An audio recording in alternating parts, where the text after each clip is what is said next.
السلام عليكم ورحمة الله. Tonight, the deadly flooding disaster in Brazil.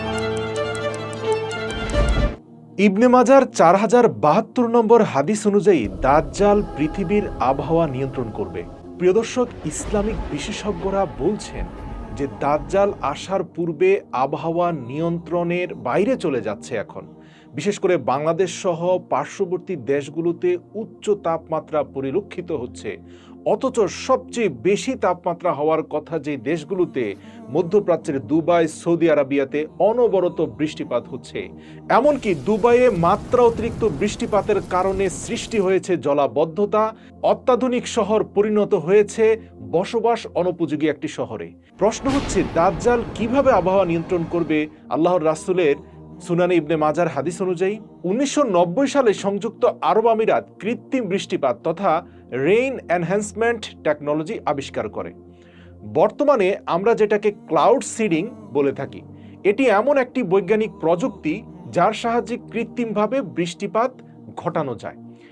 এই প্রযুক্তিতে উড়োজাহাজ থেকে সিলভার আয়োডাইডকে অনুপযুক্ত মেঘ, মানে আকাশের ভেসে বেড়ানো সাদা মেঘ, কালো মেঘ নয়, যেটা বৃষ্টি বর্ষণের উপযোগী মেঘ সেটা নয়, বরং উপরের আকাশে ভেসে বেড়ানো অনুপযুক্ত সাদা মেঘের মধ্যে বিমান দিয়ে সিলভার আয়োডাইড স্প্রে করার ফলে সেই অনুপযুক্ত সাদা মেঘ অল্প কয়েক মিনিটের মধ্যে কালো মেঘের আকার ধারণ করে প্রচণ্ড বৃষ্টিপাত ঘটায়।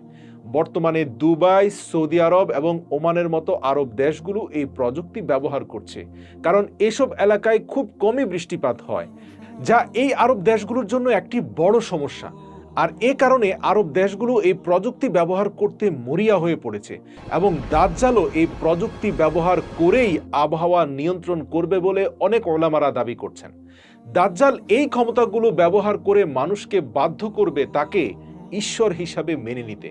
কিন্তু যখনই হযরত ঈসা আলাইহিস সালাম দাজ্জালকে দেখবেন, সাথে সাথে তিনি দাজ্জালকে বলবেন যে আমি তোকে আমার অনুসারীদের থেকে দূরে রেখেছি। এবং তারপর হযরত ঈসা আলাইহিস সালাম দাজ্জালকে বাবে লুত নামক স্থানে ধরবেন এবং সেখানে তিনি দাজ্জালকে হত্যা করবেন।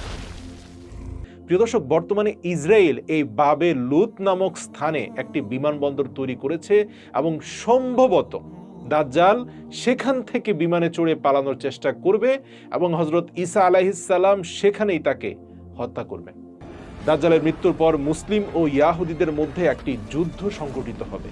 রাসূল সাল্লাল্লাহু আলাইহি ওয়াসাল্লাম বলেছেন, সেই সময় যদি কোনো ইয়াহুদী কোনো পাথরের আড়ালেও লুকিয়ে থাকে, সেই পাথরটিও বলবে যে হে মুসলিম, আমার পেছনে একজন ইয়াহুদী লুকিয়ে আছে, এসো তাকে ধরে নিয়ে যাও।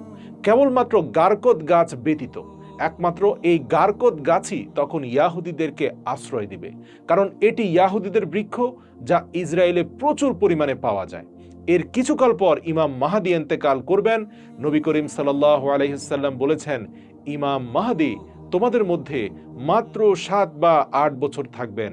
এ বিষয়ে ইমাম বাকির রহমাতুল্লাহ বলেন, যখন ইমাম মাহদী আবির্ভূত হবেন তখন আল্লাহ তাআলা এই মহাবিশ্বের ঘূর্ণয়ন এর গতিকে কমিয়ে দিবেন, যার কারণে সময় তখন ধীরে চলবে। আর এভাবে মাত্র 7 বছরে ইমাম মাহদী সমগ্র বিশ্ব জয় করবেন। অতঃপর হযরত ঈসা আলাইহিস সালাম পবিত্র কোরআনের বিধান অনুযায়ী পুরো বিশ্বে এক শান্তির শাসন জারি করবেন, যেখানে থাকবে ন্যায় বিচার, মানুষের মধ্যে বিরাজ করবে সহমর্মিতা এবং মানবতা। তিনি ফয়সালা করবেন কোরআনের উপর ভিত্তি করে। এছাড়াও তিনি শুকরদেরকে হত্যা করবেন এবং পৃথিবী থেকে ট্যাক্স উঠিয়ে দিবেন। এরপর তার বিদায়ের পরে পৃথিবীতে আবির্ভূত হবে ইয়াজুজ এবং মাজুজ। প্রিয় দর্শক, ভিডিওর শুরুতে আমি বলেছিলাম যে মরুর দেশ সৌদি আরব, এমনকি দুবাইয়ে ভয়ঙ্কর মাত্রায় বৃষ্টিপাত হচ্ছে। প্রবল বৃষ্টিপাত, ঝড় আর বন্যার কারণে যোগাযোগ ব্যবস্থা ভেঙে পড়েছে। বন্ধ ঘোষণা করা হয়েছে শিক্ষা প্রতিষ্ঠান। পাকিস্তান, আফগানিস্তানেও ভারী বৃষ্টিপাতে ইতিমধ্যে অন্তত 100 জনের মৃত্যু হয়েছে, ভেসে গেছে অনেক বাড়িঘর।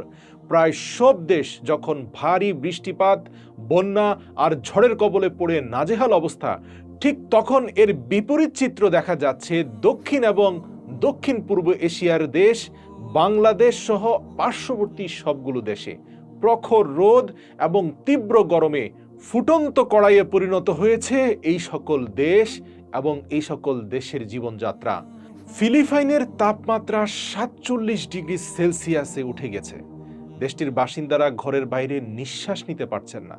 খুব প্রয়োজন না হলে বাইরে বের হওয়া কঠোরভাবে নিষিদ্ধ ঘোষণা করা হয়েছে। পূর্ব এশিয়ার আরেক দেশ থাইল্যান্ডে হিট স্ট্রোকে ইতিমধ্যে অন্তত 30 জন প্রাণ হারিয়েছেন। থাইল্যান্ডের তাপমাত্রা 52 ডিগ্রি সেলসিয়াস ছাড়িয়ে যেতে পারে এবছর। মিয়ানমার আমাদের পার্শ্ববর্তী দেশ, ভয়াবহ অবস্থা সেখানে তাপমাত্রা 45 ডিগ্রি সেলসিয়াস রেকর্ড করা হয়েছে, বন্ধ রাখা হয়েছে স্কুল। এর উপরে তাদের যুদ্ধ পরিস্থিতির কারণে বিদ্যুৎ সরবরাহ করতে পারছে না সরকার। প্রিয় দর্শক, খুব ভালোভাবেই দেখতে পাচ্ছেন পৃথিবীর একটি অংশে তাপদাহে পড়ে যাচ্ছে, আরেকটি অংশে প্রবল বৃষ্টিপাতের কারণে তলিয়ে যাচ্ছে। ইসলামিক বিশেষজ্ঞদের দাবি আল্লাহর রাসূল সাল্লাল্লাহু আলাইহি সাল্লাম দাজ্জাল নিয়ে করা ভবিষ্যৎবাণী সম্বলিত হাদিসের সাথে মিলে যাচ্ছে বর্তমান জলবায়ুর পরিস্থিতি।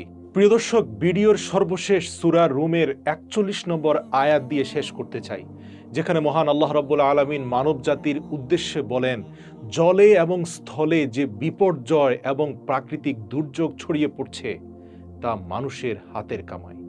আল্লাহ রাব্বুল আলামিন আমাদেরকে সিরাতাল মুস্তাকিমের পথে পরিচালিত করুক, আমিন।